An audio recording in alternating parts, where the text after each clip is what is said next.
Subscribe करें और bell दबाएं ताकि कोई खबर रह न जाए।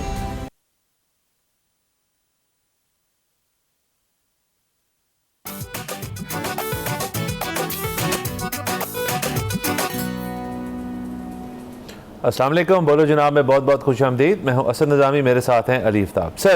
सर जंगी हालात अभी तक थमे नहीं, लेकिन ये है कि कुछ ऐसी तब्दीलियां, कुछ ऐसी सिचुएशन इवॉल्व हुई है कि थोड़ा सा आसरा होना शुरू हुआ है।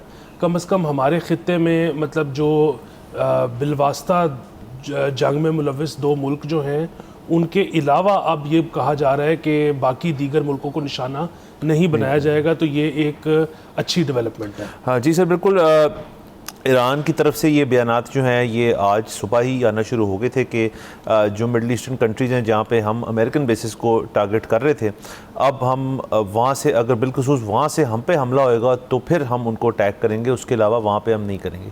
इसके बाद से कुछ एयर स्पेसेस जो हैं उनके अंदर भी हमें जो क्लोजर था वो उसमें बेहतरी आना शुरू हुई है। यूएई ने भी रिपोर्ट की कुछ फ़्लाइटें वहाँ से चली हैं, कतर ने भी कहा कि कुछ फ़्लाइटें वहाँ से चली हैं। तो आहिस्ता आहिस्ता जो चीज़ें हैं वो मामूल की तरफ जाने की शुरुआत हुई है। ये कहना बहुत गलत होगा कि ये मामला बिल्कुल ठीक हो जाएंगे, क्योंकि ख़ुद जो इनकी दीगर सिविल एविएशन हैं वो कह रहे हैं कि हमें काफ़ी टाइम लगेगा बैकलॉग क्लियर करने में, क्योंकि आप अंदाज़ा लगा लें इतने दिनों में कितनी फ़्लाइट्स और कितने पैसेंजर्स जो हैं वो मुतासर हुए हैं, तो इसको ठीक करने में खासा टाइम लगेगा। अलबत्ता ये एक यकीनन एक मुस्बत बात है कि ईरान की तरफ से ये बात आई है कि ये सारा कुछ जो है हम अब सिर्फ हमारा जो इजराइल और अमेरिका से जो मामलात हैं उनके साथ ये चीज़ चलेगी। एक तो ये अपडेट हुई है जी, और दूसरा इसमें यह भी है ना कि मामूल पर आते हुए तो जाहिर है तब तक मामूल पर नहीं आ सकते जब तक ये जंग मुकम्मल तौर पर बंद नहीं होती, क्योंकि आप देखें एयर स्पेस पूरी तरह से तो खुल भी नहीं सकती। उसकी वजह यह है कि एज़ वी स्पीक इसराइल और अमेरिका जो है वो हमले कर रहे हैं ईरान के ऊपर।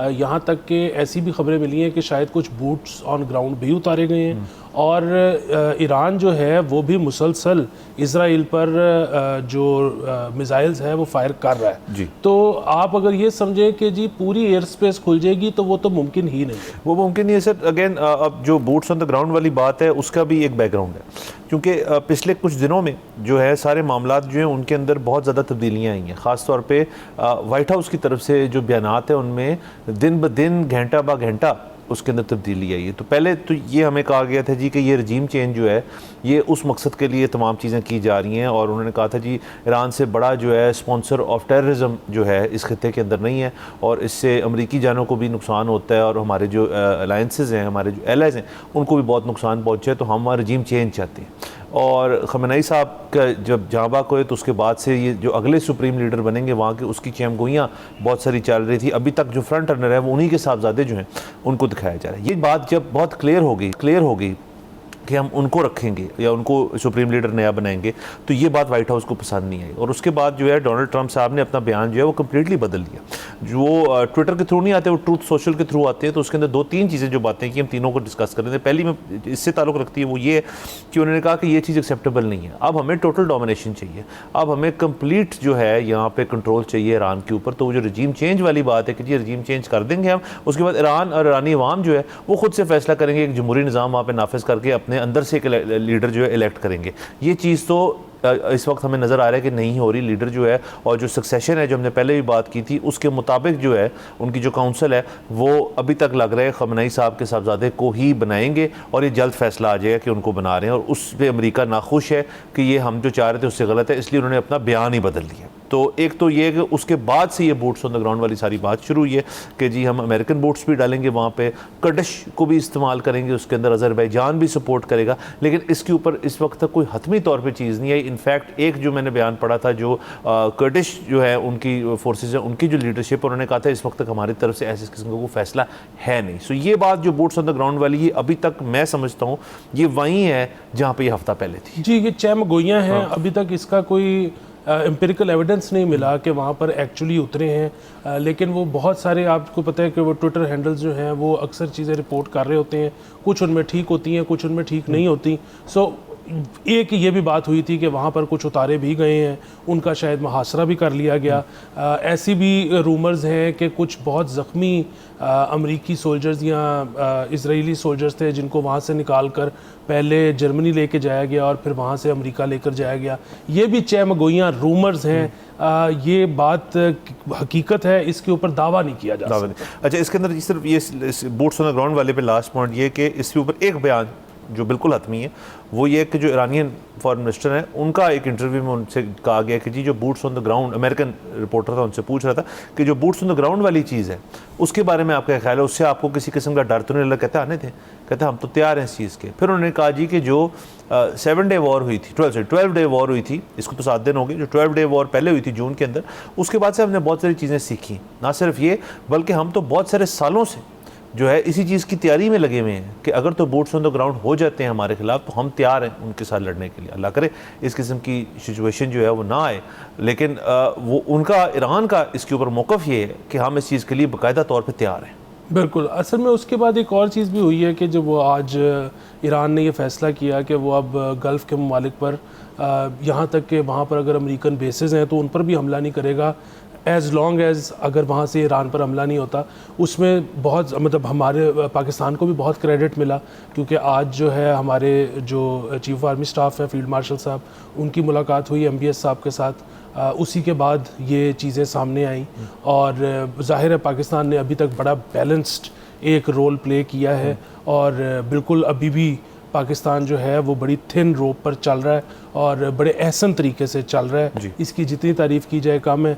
ऑल्दो उसके बाद अभी एज वी स्पीक आज से अभी से घंटा पहले एक ट्रंप साहब की ट्वीट आई है जो कि मेरे ख्याल में बहुत गैर जिम्मेदाराना है। जी सर, आप ज़्यादा दें तो मैं पढ़ देता हूँ उसके अंदर जो छोटे छोटे जो प्रॉब्लमेटिक चीज़ें हैं उसमें से कहते हैं जी ईरान जो है which is been beat to hell, कि हमने उनको बहुत मारा है, उन्होंने माफ़ी मांग ली है और उन्होंने सरेंडर कर दिया मिडल ईस्ट को, ये ट्रंप साहब कह रहे हैं, और उन्होंने वादा किया कि वो उनको और नहीं मारेंगे। एक देखें ईरान के बयान से बिल्कुल ही बरक्स किस्म की बात उन्होंने कर दी। दूसरा उन्होंने कहा और ये प्रोमिसेस जो थे ये इसलिए सिर्फ इसलिए क्योंकि US और जो इजराइल का मुश्तरका अटैक ईरान के ऊपर, उसके बायस ईरान जो है वो पीछे हटा है इस चीज़ के ऊपर से, और वो कह रहे थे कि ईरान की कोशिश ये थी कि वो मिडल ईस्ट के ऊपर राज करेंगे, और कह रहे ये पहली दफ़ा हुआ है 1000 साल के अंदर कि ईरान ने अपनी शिकस्त जो है वो तस्लीम की है। ये बात उनकी। और इसके एक और चीज़ सर उन्होंने कहा जी कि उसके बाद जो मिडल ईस्टर्न कंट्रीज़ हैं, ये सबसे बड़ा इसके अंदर मेरे ख्याल में उनका ट्रंप साहब का दावा है कि जी उन्होंने कहा है थैंक यू प्रेसिडेंट ट्रंप, ये मिडल ईस्टर्न जो सारे रूलर्स हैं उन्होंने कहा है कि, और मैंने उनको कहा है कि थैंक यू, ईरान आपको अब बुली नहीं कर सकता, Iran is the loser of the middle east. ये ट्रंप साहब ने अभी कुछ देर पहले ये ट्रूथ सोशल के ज़रिए ये बात की है इसके जवाब के अंदर कि ईरान कह रहा है कि हम मिडल ईस्ट के ऊपर अटैक नहीं करेंगे। जी बिल्कुल। देखिए बात यह है कि अगेन मनाजिर आ रहे हैं, इस वक्त भी मिसाइल चल रहे हैं इसराइल के ऊपर, तो बड़ा मतलब जो है ना इम्कान नहीं ऐसा लगता कि ईरान ने हार मान ली है और ईरान ने अमेरिका के डर से ये फ़ैसला किया है। ज़ाहिर है ईरान ने ये ज़रूर सोचा होगा कि हम एक वक्त में कितनी बैटल्स ले सकते हैं, हम अपने हमसायों को क्यों नाराज़ करें, हम मतलब ज़ाहिर है ऑलरेडी अमेरिका हो गया, इसराइल हो गया, बहुत फियर्स अपोनेंट हैं ये, अगर हम इनके साथ लड़ रहे हैं तो हम अपने साथ वालों को भी अगर नाराज़ कर लेंगे तो वो हमारी बैटल मुश्किल हो जाएगी। सो मेरा ख्याल है कि ये बात ऐसे नहीं हुई होगी, वरना अगर देखें मुमकिन तो बिल्कुल है, एक मुल्क जब जंग जीत जाता है तो दूसरा जो है वो विद्रॉ कर लेता है और फिर बात ख़त्म हो जाती है। अभी इस केस में क्योंकि उन्होंने विद्रॉ नहीं किया, वो अभी भी फायर कर रहे हैं, वो अभी भी लड़ रहे हैं, इस वजह से ट्रंप साहब की जो स्टेटमेंट है वो ठीक साउंड नहीं करती, वो मैथ एड अप नहीं होता। सो लेकिन अब ट्रंप साहब की भी मजबूरी समझ में आती है कि उन्होंने अपने अवाम को भी एक विक्ट्री लैप लेके दिखाना है कि देखें जी मैं जो करने गया था मैं उसमें कामयाब हो गया हूँ, क्योंकि आप देख रहे हैं कि अमेरिका के अंदर से बहुत आवाज़ें उठ रही हैं कि जी हम ईरान क्या लेने गए हैं। वहाँ पर कॉमन जो लोग हैं वो तो कर ही रहे हैं, अब तो सेलिब्रिटीज़ ने, हॉलीवुड स्टार्स ने आके बोलना शुरू कर दिया है जी कि हम ईरान क्या करने गए हैं। फिर इस वक्त जो लोग नज़रअंदाज कर रहे हैं एक बहुत बड़ी चीज़, और हालांकि ज़ाहिर है उसमें इस तरह के बयानात मुझे नहीं पता कितने कारगर होंगे, क्योंकि अब एज वी स्पीक चाइना जो है वो सैटेलाइट से सब कुछ देख रहा होगा कि क्या चल रहा है। अप्रैल में पहली मीटिंग है चाइना के अंदर, ट्रंप साहब जा रहे हैं शी जिनपिंग साहब को मिलने। सो उसमें अगर वो क्या कहते हैं कि अगर यहाँ पे ही नहीं जीत सके, अगर वो ईरान से ही नहीं जीत सके, तो वो चाइना के साथ जब निगोशिएट करने जाएंगे, टैरिफ डील और किस्म की बातें, किसका असर व रसूख कितना होगा दुनिया में, दुनिया का कौन सा हिस्सा वो रूल करेंगे, कौन सा हिस्सा ये रूल करेंगे, ये जब पोजीशन ऑफ पावर में ही नहीं होंगे तो किस किस्म की निगोशिएशन होगी। सो ये बहुत बड़ी चीज़ है। मेरा तो अगेन, हमने शुरू में भी बात की थी, आज भी कर रहे हैं कि अमेरिका ने, वैसे तो ये वॉर कभी होनी नहीं चाहिए थी, वॉर को हमेशा जो है वो उससे बचना चाहिए, लेकिन अगर करनी भी थी तो अमेरिका ने ये जो टाइम चूज़ की है ये उनके अपने लिए बहुत गलत है। अब चलिए गलत है सर, बिल्कुल आपने चाइना का जिक्र कर दिया। सर जो दूसरी डोनाल्ड ट्रंप साहब की कल या परसों रादर उनका जो ट्रूथ सोशल के ज़रिए एक और बयान आया था, वो भी बहुत इंटरेस्टिंग है। वो इसलिए आज से कि देखें जो सारे बात कर रहे हैं, जो डिफेंस एनालिस्ट हैं, डिफेंस एक्सपर्ट्स हैं, कि ईरान जो है वो सर्वाइवल मोड में है, इन द सेंस कि जी हमारा स्टॉक पाइल जो है बैलिस्टिक का और दीगर और मिसाइलों का और ड्रोन्स का वो बहुत ज़्यादा है, और उसके अंदर हमारा जो पुराना हमारे पास असला पड़ा हुआ है, जिसके अंदर ख़ास तौर पर उनके ड्रोन्स जो हैं, जो शायद ड्रोन है उनका, वो लगभग $20,000 का है, लेकिन जो एक इंटरसेप्टर मिसाइल जो है जिसके ज़रिए उसको रोका जाता है वो $1 मिलियन की है। तो ये डिस्पैरिटी बहुत ज़्यादा है। दूसरा, इजराइल खुद और अमेरिका खुद, उनके पास जो इंटरसेप्टर मिसाइल्स हैं, जाहिर है ईरान ने अपने पुराना बहुत ज़्यादा स्टॉक चला के, ये डिफेंस एक्सपर्ट्स कह रहे हैं, चला के उनको रूल आउट किया, क्योंकि उसका उनका सक्सेस रेट बहुत कम है। जो नई मिसाइल्स हैं वो उन्होंने कम चलाई हैं उस लिहाज से।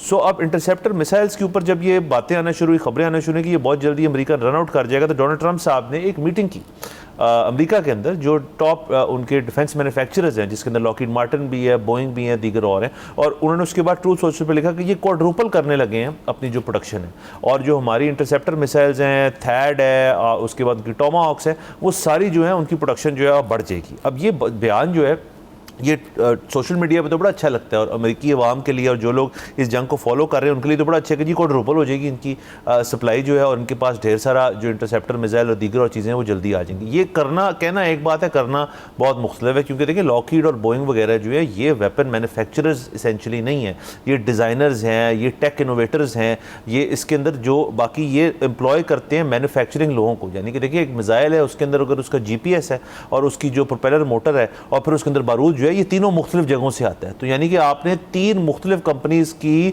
शिफ्टें भी बढ़ानी है, एफिशिएंसी भी बढ़ानी है, इन्वेंट्री भी बढ़ानी है। अब इसका लिंक चाइना से कैसे होता है? वो इस तरह से होता है सर कि देखिए ये मिसाइल भी जो हैं, जैसे बहुत सारी चीज़ें होती हैं, आपका GPU सिस्टम हो जाए, आपका कुछ होता है, उसमें रेयर अर्थ मिनरल जो है उसका बहुत बड़ा रोल है। अब चाइना जो है वो इस वक्त फ़र्ज़ करें दुनिया के अंदर ग्लोबली 90% कंट्रोल जो है रेयर अर्थ मिनरल्स का वो चाइना के पास है। अब ये सारा कुछ जो है इनकी मैन्युफैक्चरिंग के लिए आपको वो रेयर अर्थ मिनरल्स भी चाहिए, और चाइना जो है जैसे आपने कहा, वो अगर एक तरफ ये चीज़ देख रहा है, ईरान के अंदर बहुत ज़्यादा वेस्टेड इंटरेस्ट है चाइना का। ईरान जो है, जैसे आपने जो अमेरिकन GPS सिस्टम है जो उनकी सैटेलाइट है, उससे हट के अब ईरान जो है वो इस्तेमाल करता है बेदू सिस्टम जो है चाइना का। चाइना ये सारा अपना जो बेदू 3 है वो पूरे खित्ते के अंदर लोगों को देना चाहता है कि जी एक नेट आपके पास, एक सबके पास मुश्तरका एक एनालिसिस हो कि क्या हो रहा है ज़मीन के ऊपर। सो चाइना की बहुत इन्वेस्टमेंट है, ये तो एक बात मैं कर रहा हूँ। तो अब चाइना क्या अमेरिकन वेपन्स मैन्युफैक्चरिंग को फास्ट करने के लिए उनको रेयर अर्थ की इजाज़त देगा, गिवन द फैक्ट कि इस जंग से पहले मसला ये था कि GPU का भी मसला था कि अमेरिका चाइना को नहीं देगा, वो रेयर अर्थ नहीं देंगे, बाकी दुनिया से इनको कल्टिवेट करना। आप समझ रहे हैं कि ये मैन्युफैक्चरिंग कितना मसले वाला काम होता है, कितना लीड टाइम चाहिए आपको। तो ट्रंप साहब का ये बयान अगर तो ये पॉसिबल है, क्योंकि वो अपने लिखते हैं कि 5 हफ्तों में हम जो है रिस्टॉक कर लेंगे सारा कुछ। बहुत लोग कहते हैं कि ये नामुमकिन है, लेकिन ट्रंप साहब कह रहे हैं मैं ये करके दिखाऊंगा, और ये असल गेम चेंजर है कि अगर तो इंटरसेप्टर मिसाइल्स की सप्लाई ख़त्म ही नहीं होती उनकी, फिर तो ईरान को वेट आउट कर सकता है अमेरिका, लेकिन अगर इंटरसेप्टर मिसाइल ख़त्म हो जाए फिर तो ईरान बहुत बड़ी पोजीशन के अंदर आ गया। जी बिल्कुल। और दूसरी एक और चीज़ ये है कि वो आपने जो जिक्र किया कि उनके बैलिस्टिक्स जो है ईरान के, वो जितने भी हैं वो चाहे कम हैं, उनके पास जो ड्रोन जो उनका टॉप ऑफ द लॉट है वो चाहे जितना मर्जी महंगा हो, $20,000 का हो, सस्ता ड्रोन भी तो वो बना ही सकते हैं ना। उनका जो एक सस्ता ड्रोन है जो वो कहते हैं हम 4 घंटे के अंदर बना लेते हैं। सो बात ये है कि अभी जितना ईरान फायर कर रहा है, जितने मिसाइल्स और ड्रोन्स पर आवर, वो अगर इस चीज़ पर आ जाते हैं कि जी हम दिन के सिर्फ 2 किया करेंगे, तो वो they can make this war survive till 1 year 2 year 3 year, ये तो एंडलेस है। अगेन आपके दुनिया में 2 फायर भी रोज़ के हो रहे हों, आपके बिजनेस रुका हुआ है। सो ये कितने अरसे तक पूरी दुनिया बिजनेस रोक सकती है? मतलब बिल्कुल ठीक है कि अभी विक्ट्री लैप ले रहे हैं ट्रंप साहब के जी सब ने मेरा शुक्रिया अदा किया है, तो वो इस बात पे किया है कि वहाँ पर मिसाइल गिर कोई नहीं रहा, लेकिन कोई मुल्क बिजनेस नहीं कर पा रहा, वो कब अपनी रूटीन पे वापस आएगा, उसका शुक्रिया कब अदा होगा, ये तो किसी को अंदाज़ा ही नहीं है। सो अगेन लोग कहते हैं कि जी वॉर बड़ा ज़बरदस्त बिजनेस होता है, कुछ कंपनीज जो है उसमें बहुत, ये वॉर इंडस्ट्री जो है बहुत पैसा कमाती है, लेकिन पीस भी बहुत लुक्रेटिव है। आप देखें कि जो ज़्यादातर कंपनीज दुनिया की होती हैं, जो अमेरिकन ज़्यादा है, मतलब माइक्रोसॉफ्ट है, गूगल है, आप अडोबी है, अमेज़ॉन है, वो वॉर तो इंडस्ट्री तो नहीं है, वो और अमेरिकी हैं, पीस इंडस्ट्री हैं, और वो अमेरिका के जीडीपी में बहुत ज़्यादा कंट्रीब्यूट करते हैं। उनका अगर स्टॉक नीचे जा रहा है, वो अगर उनकी अगर सेल्स नीचे जा रही हैं, उनका कैश इन हैंड अगर नीचे जा रहा है, तो अमेरिका को फ़ायदा तो नहीं हो सकता कि लॉकहीड मार्टिन और बोइंग अगर ज़्यादा भी कमा रहे हैं तो वो मेकअप नहीं करते बाकी सबके लिए। तो ये मतलब अमेरिका को सोचना पड़ेगा, और ये यू टर्न मुझे तो ऐसे लगता है कि शायद इवेंचुअली अमेरिका को यू टर्न लेना पड़ेगा। जी सर, इसके अंदर अगेन जो लोग कहते हैं कि आप देखें ना, होना शुरू ये हो गया है कि एग्जिट स्ट्रेटजीज जो हैं उसके ऊपर तज्ज़ी हो रहे हैं कि जी अमेरिका की एग्जिट, कुछ से ईरान की एग्जिट स्ट्रेटजी के ऊपर मैंने कोई एक बयान नहीं सुना, क्योंकि ईरान तो कह रहा है जी कि हमने ना सीज़ फायर टॉक्स करनी है, ना हमने पीस टॉक्स करनी है, आपसे किसी किस्म की हमने टॉक्स नहीं करनी, जिसकी सेंस बनती है, क्योंकि ये 1 नहीं 2 नहीं 3 दफ़ा हो चुका है कि अमेरिका और ईरान जो है वो किसी ना किसी कॉन्वर्सेशन के अंदर एंटर करते हैं, और उसके बाद अमेरिका जो है उसके बाद उन पर अटैक कर देता है। ये अभी रिसेंटली हुआ जून के अंदर, ये अभी हुआ, अभी तो ओमान मीडिएटर बना हुआ था, तो उसके अंदर वो कहते हैं बड़ा ब्रेक थ्रू हो गया, और उसके बाद वो कहते हैं जी कि हम नहीं करेंगे। उस पीस टॉक के अंदर अमेरिका की तरफ से डोनाल्ड ट्रंप साहब के सन इन लॉ थे, जेरेड कुशनर खुद मौजूद थे उसके अंदर। सो अगेन ईरान जो है उनकी बात समझ आती है, लोग तो कहेंगे यार कि अगर आप ऑफर हो रही है किसी किस्म की पीस की तो कर लेते हैं ईरान, लेकिन मेरे ख्याल में अब इस चीज़ से तंग आ चुके हैं, क्योंकि ट्रस्ट लेवल जो है वो बिल्कुल ज़ीरो है। सर कतक आप यहाँ पे जाते हैं ब्रेक के ऊपर, ब्रेक पे कॉन्वर्सेशन आगे लेके जाते हैं। Let's take a break.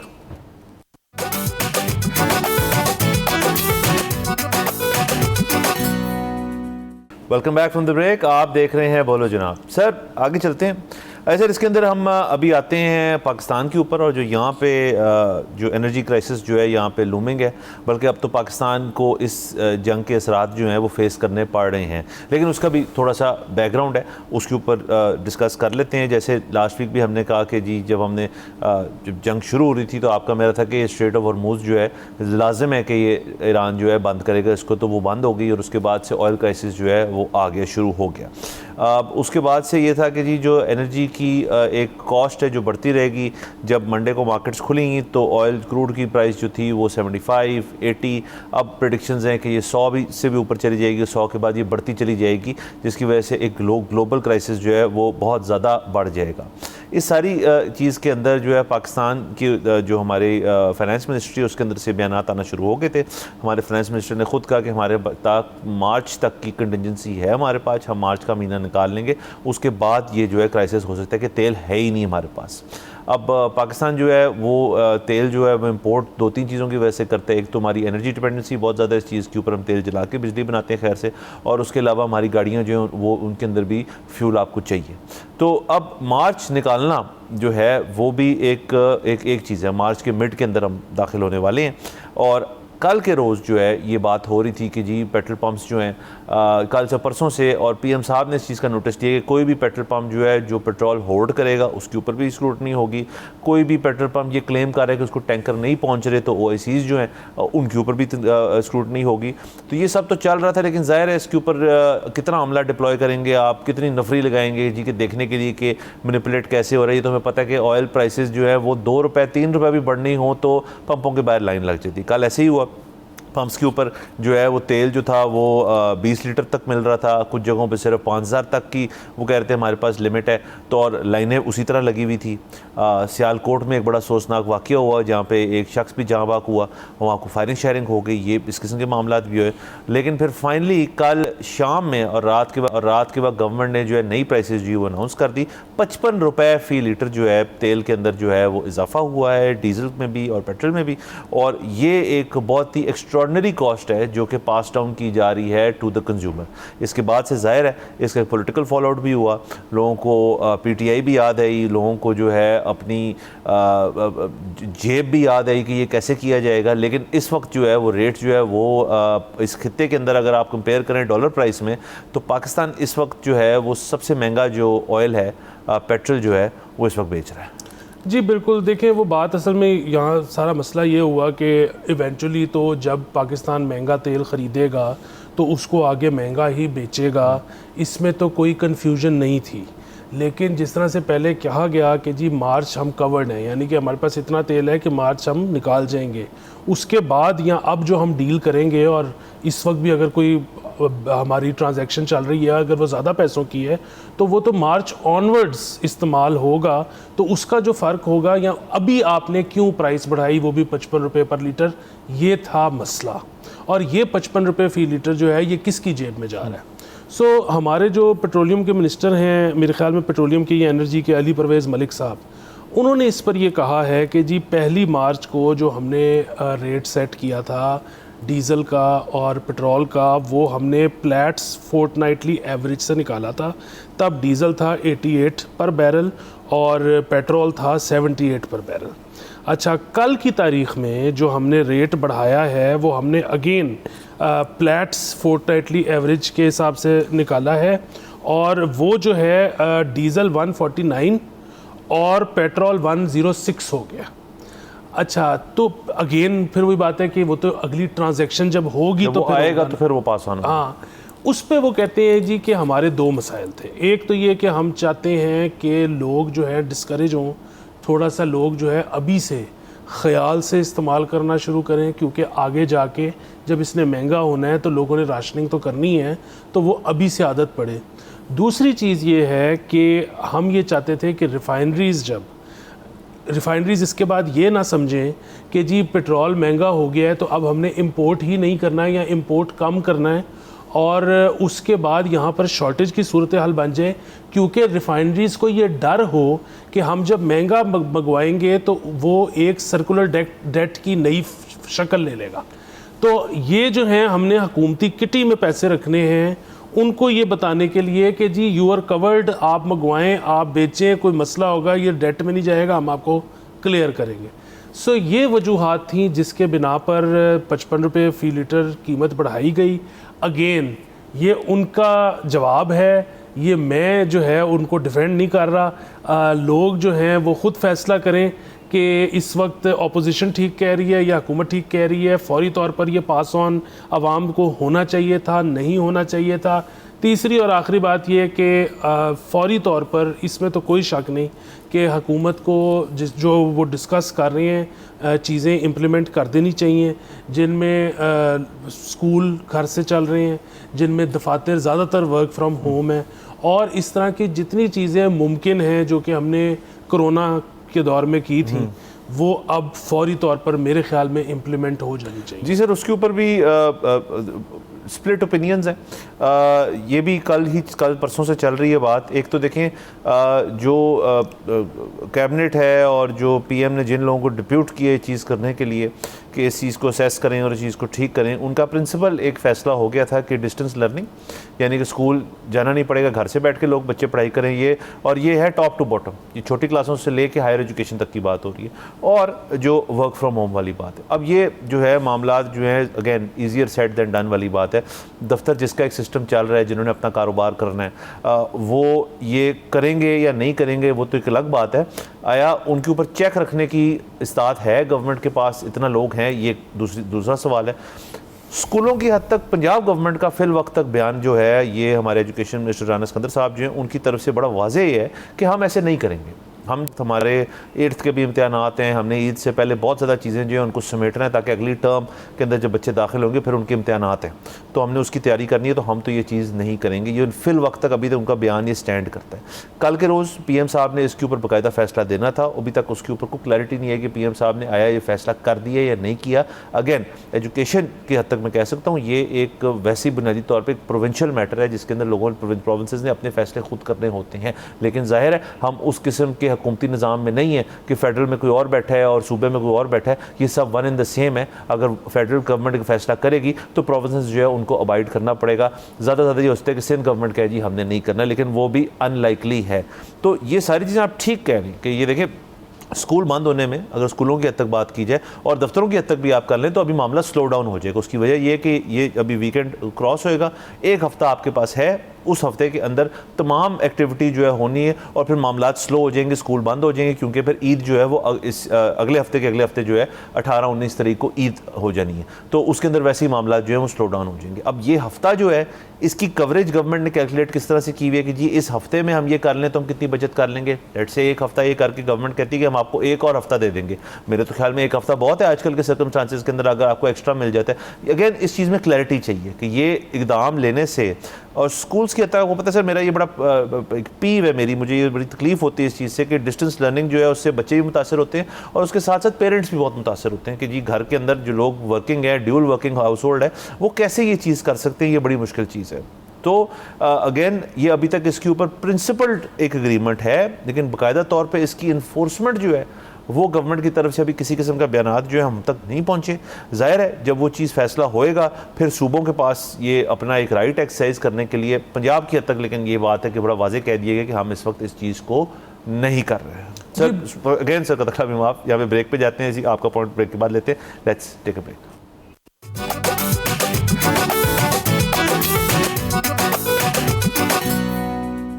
Welcome back from the break. आप देख रहे हैं बोलो जनाब। सर ब्रेक से पहले बात हो रही थी हुकूमत क्या प्लान कर रही है, पेट्रोल वाली बात तो हमने कर ली, डिस्टेंस लर्निंग और वर्क फ्रॉम होम की पॉलिसीज़ हैं, आपका पॉइंट रहेगा। जी सर, उसमें देखें हमने ये तो बता दिया, हुकूमत का मौक़िफ़ पेश कर दिया। अब ये तो आवाम के ऊपर है कि वो इसको सही समझें या ना समझें कि उन्होंने 55 रुपये कीमत क्यों बढ़ाई। लेकिन एक चीज़ जिस पे हुकूमत को माफ़ी नहीं मिल सकती वो ये कि वो पेट्रोल पंपों को होर्डिंग करने से नहीं रोक सके। कल के दिन में लोगों को पेट्रोल क्यों कम मिला इसका कोई जवाब नहीं दे रहा। ये हुकूमत अगर ये इतनी बड़ी रियासत अपने पेट्रोल पंप मालकान को ही नहीं कंट्रोल कर सकती तो ये तो फिर बेसिकली हुकूमत ही ना हुई। सो इसके ऊपर तो इनको जितना क्रिटिसाइज़ किया जाए वो कम है। बाकी जो चीज़ें हैं कि देखें, जो आपका पेट्रोल की कीमत बढ़ जाना या कम हो जाना, चले कम हो जाना तो अच्छी बात होती ही है। पेट्रोल की कीमत बढ़ जाना वो जो होता है ना कि जी आवाम उसके पे पिस गई, ज़ाहिर है जो आपका तनख्वाहदार तबका है वो पिस जाता है। उसकी वजह ये है कि उसकी तनख्वाह उस हिसाब से एडजस्ट नहीं होती। बट अदरवाइज़ मतलब एक शख्स वो चाहे प्रोडक्ट बेचता है चाहे वो सर्विसेज बेचता है, फ्यूल एक कॉस्ट है, वो कॉस्ट अपनी सर्विस में या प्रोडक्ट में ऐड कर देता है और उसके बाद बेच देता है तो वो शख्स कवर हो जाता है। बुनियादी बात यह है कि पाकिस्तान का जो इंपोर्ट बिल है वो बहुत ज़्यादा बढ़ जाता है और उसकी एक्सपोर्ट्स उस हिसाब से बढ़ती नहीं है। इनफैक्ट जब पाकिस्तान का इंपोर्ट बिल बढ़ता है बिकॉज ऑफ फ्यूल तो उसकी एक्सपोर्ट कम्पेटिटिवनेस और कम हो जाती है। सो उसकी एक्सपोर्ट्स बढ़ने के बजाय कम हो जाती हैं। सो ये एक बहुत बड़ा मसला है। हमारा जो ट्रेड डेफिसिट है ये ऑलरेडी इतना है। हमने तो ये जंग शुरू होने से पहले हम पेट्रोल के ऊपर लेवी इसी वजह से बढ़ा रहे थे। अब इसके बाद आपस की बात यह है कि पाकिस्तान और दीगर ममालिक जो कि गरीब हैं, जिनके पास फ्यूल नहीं है, जिनकी इंपोर्ट का सबसे बड़ा आइटम जो है वो फ्यूल होता है, उनके लिए ये जंग बर्दाश्त करना बहुत मुश्किल होगा। इसलिए वो लोग जो इस वक्त जंगी जज्बातियत का शिकार हैं उनसे भी दरख्वास्त ये है कि दुआ करें कि जल्द से जल्द जंग ख़त्म हो और जो पेट्रोल है उसकी कीमत वापस जाए और हमारा जो मैक्रो इकोनॉमिक इंडिकेटर्स जो फाइनली थोड़े से बेहतर नज़र आने शुरू हुए थे वो उसमें कोई खलल ना आए।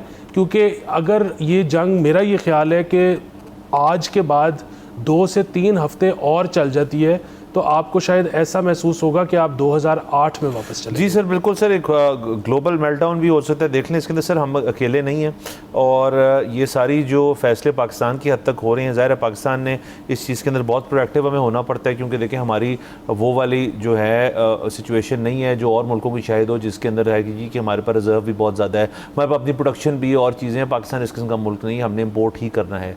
इंडिया भी इस सिचुएशन के अंदर जो है वो अभी भी अपनी भी, मैं पढ़ रहा था कहीं वो भी इस किस्म की डिसीजंस कर रहे हैं। चाइना की हद तक आप बात करें, देखिए चाइना तो सर जो आपका मिडिल ईस्टर्न ऑयल चलता है सारा, उसके अंदर बहुत बड़ा जो प्रोडक्शन जो कंज्यूमर है उसका वो चाइना खुद है। चाइना की अगर इकोनॉमिक स्लो डाउन होगा, चाइना अगर इस चीज़ से मुतासर होगा तो वो भी इस चीज़ के अंदर पड़ेंगे। देखिए ये जंग जो है तो ये एक कन्वेंशनल काइनेटिक जो वॉरफेयर होती है उसी तरह चल रही है कि जी आपने रॉकेट मारा है, हमने इंटरसेप्ट कर लिया, हमने मारा, आपने इंटरसेप्ट कर लिया। अभी तक ज़मीनी हमला जो है उस तरह से वो नहीं हुआ, अभी तो हवाई चल रहा है ना सारे मिसाइल के अंदर। लेकिन ये तो होगी कन्वेंशनल वॉरफेयर। अब जिस दौर में दुनिया दाखिल हो चुकी है, उधर इकोनॉमिक जो उसके इम्कानात हैं या जो पॉसिबिलिटीज़ हैं उसकी बेसिस पे भी तो फिर जंग जो है वो मुतासर होती है। यानी कि अगर आप जैसे फ्यूल प्राइसेस के ऊपर कह रहे हैं 106 के ऊपर अगर क्रूड चला गया और तो ये देखें तो ये एक्सपोनेंशियली अगर बढ़ना शुरू हो गया, अगर 200 पे चला गया तो फ़र्ज़ करें आप जिस तरह कह रहे हैं कि 1-2 हफ्ते और चलेगा, ये मामला पेश आ जाएंगे। मैं तो कहता हूँ फ़र्ज़ करें 1-2 हफ्ते बाद जंग रुक भी जाती है, अल्लाह करे रुक जाए और ख़त्म हो जाती है, जल्दी हो जाए इससे अल्लाह करे, लेकिन इसका रिवर्सल जो है वो भी तो इमीडिएटली नहीं होगा क्योंकि फ़र्ज़ करें स्ट्रेट खुल जाता है। क्या इसका मतलब है कि वहाँ पे एक लंबी कतार है कंटेनर्स की जो कि बस तैयार खड़े हुए हैं वहाँ पे जी कि हम जो है तेल निकाल देंगे। देखिए अगर तेल आपको भेजने आप भेज ही नहीं सकते, आप अपनी प्रोडक्शन करी जा रहे हैं, तो जो प्रोड्यूसिंग ममालिक हैं अगर वो भेज ही नहीं सकते कहीं पर तो अपनी प्रोडक्शन भी तो कम कर लेंगे ना, वो क्यों वो ख़र्चा करें बैठ के। तो जाहिर है फिर उसको रिवैम्प करने के लिए तो इन एनी केस, अल्लाह ना करे 2008 वाले मामला हो, but in any case best situation ये है कि ये अभी आज से 3 दिन पहले ख़त्म हो चुकी होती जंग, तो फिर मैं कह सकता हूँ कि जी के मामले जो हैं जो इस जंग से पहले थे वहाँ तक कुछ स्टेबलाइजेशन हो सकती है। अब तो मेरे ख्याल में हम एंटर कर गए उस दौर के अंदर कि अगर ये ख़त्म भी हो जाती है तो it will take at least couple of weeks और अ मंथ के जी मामला अभी ठीक हो रहे हैं, फिर आहिस्ता आहिस्ता मार्केट्स जो है वो अपनी चीज़ें जो है वो स्टेबलाइज करेंगी। तो हम तो उस जोन में मेरे ख्याल में दाखिल हो चुके हैं, यकीनन हो चुके हैं। फिर दूसरा आपने हमारे जो एजुकेशन मिनिस्टर हैं उनकी बात की, जिन्होंने कहा कि जी हमारे तो बच्चों के 8वीं क्लास के पेपर हैं तो वो किस तरह से हम मौखर कर सकते हैं, तो हम तो जो है डिस्टेंट लर्निंग भी नहीं कर सकते। देखिए ये मैं इस तरह के जो मामलात होते हैं, ये कोई जंग ऐसी तो नहीं है कि किसी एक पाकिस्तान के शहर में लगी हुई है और दूसरे शहर उससे मुतासिर नहीं हो रहे। ये एक ग्लोबल एक बहुत बड़ा इवेंट है जिसमें से पूरी दुनिया गुजर रही है और असरअंदाज हो रही है। 8वीं क्लास के बच्चों के पेपर अगर थोड़े से आगे पीछे करने पड़ जाते हैं तो उससे क्या फ़र्क पड़ता है? ये हमने क्यों इतना हवा बनाया हुआ है कि बच्चे के साल ज़ाया हो जाएगा तो पता नहीं क्या हो जाएगा। मैं अब इतने बच्चों को जानता हूं जो कि ओ लेवल्स करके ए लेवल्स करके मैट्रिक करके 1-1 2-2 साल गैप ईयर ले लेते हैं। ये तो हमारे दौर की बातें थी कि जी बच्चे का साल नहीं ज़ाया होना चाहिए। अब तो साल क्या चीज़ होती है? बिल्कुल सर, साल क्या चीज़ होती है सर, बिल्कुल ये है सारी बात। अब अगेन इसके मैं वही कह रहा था कि ये तो एक सूबाई गवर्नमेंट ने कह दी एक बात, फेडरल गवर्नमेंट की तरफ से बयान नहीं आया। ये जब आएंगी ये बात क्लियर हो जाएगी। Let's see what happens. अभी हम जिस सिचुएशन के अंदर हैं उस दिन ये अवाम के ऊपर जो है एक जंग के असरात जो हैं पड़ना शुरू हो गए हैं। एक प्रेशर क्रिएट हो रहा है, हुकूमत के लिए भी प्रेशर है, हम उसको भी समझते हैं, हम अवाम का प्रेशर भी बहुत ज़्यादा समझते हैं, हम दर्दी रखते हैं। ग्लोबली जो हो रहा है ये सारे मामला किस तरफ जाएंगे, अमेरिका जो है वो एग्जैक्टली क्या चाह रहा है, क्या एंड गेम है, इस चीज़ की अभी क्लैरिटी बिल्कुल नहीं है। लेकिन सर हम इसको मॉनिटर करते रहेंगे, अपने ऑडियंस को आगाह करते रहेंगे। आज के लिए हमारा वक्त ख़त्म हो जाता है। कल आपसे इंशाल्लाह फिर मुलाकात होगी। इजाज़त दीजिए, खुदा हाफ़िज़।